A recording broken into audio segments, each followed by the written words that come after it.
3 ఎకరాల 32 సెంట్లు కానుకొని ఇతర కులస్తుల భూములు కూడా ఉన్నాయి. మొత్తము 40 ఎకరాల వరకు ఆయన ఆకుపై చేసుకున్నారు. మరి ఈ సమాజంలో ఈ గ్రామంలో అసలు మనుషులు ఉన్నట్ట గ్రామస్తులు ఉన్నట్ట ఏంది అర్థం కాని పరిస్థితిలో ఉంది. 40 ఎకరాలు ఒక చిన్న గ్రామంలో 2-3 కులాలకు సంబంధించినటువంటి కుమ్మరమాన్యాలు అలాగే ఉప్పరమాన్యాలు ఇటువంటి వాళ్ళని అన్నిటినీ ఆక్రమించుకునేసి ఆ దారిని పోయే దారి ఉంటే ఆ దారిని కూడా ఆక్రమించుకునేసి ఇంత దౌర్జన్యం చేస్తుంటే ఇదే ఊరికి చెందినటువంటి రాజకీయ నాయకులు ఎంతోమంది ఎమ్మెల్యేలుగా ఎంపీలుగా మంత్రులుగా పనిచేస్తున్నారు.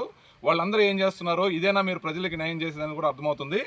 అలాగే ముఖ్యంగా ఇంకో విషయం చెప్పాలంటే ఆయన చేసిందే తప్పు అని అనుకుంటే ఆయనకి సహకరించినటువంటి వ్యవస్థలు ఎన్నున్నాయంటే బోధవాడ పిఎస్సిఎస్ కోఆపరేటివ్ సొసైటీ బ్యాంక్లో దీన్ని తనఖా పెట్టి దీనిపైన లోన్ కూడా తెచ్చుకున్నాడు ఆయన. వాళ్ళు ఏ డాక్యుమెంట్స్ పెట్టుకొని ఆ లోన్లు ఇచ్చారనేది అర్థం కావట్లేదు. మేము కూడా మాకు భూములు ఉన్నాయి, మేము ఎన్నోసార్లు బ్యాంకుల చుట్టూ లోన్ల కోసం తిరుగుతూ ఉంటే మాలాంటి ప్రజలకు మాత్రం ఎట్టి పరిస్థితుల్లో ఎవరు రకరకాల తనఖా పెట్టమని చెప్పి రకరకాల పేపర్లు షూరిటీలు అడుగుతూ ఉంటారు. కానీ ఇది అసలు పేపరే లేదు, డాక్యుమెంట్స్ లేవు, కేవలం ఈసీ చూసినా కూడా ఈసీలో లేదు. ఒక అడంగల్ పేపర్ని పెట్టుకొని తనఖా ఎలా పెట్టుకున్నారు ఆ కోఆపరేటివ్ సొసైటీ బ్యాంకులు అనేది కూడా మేము ప్రశ్నిస్తున్నాము.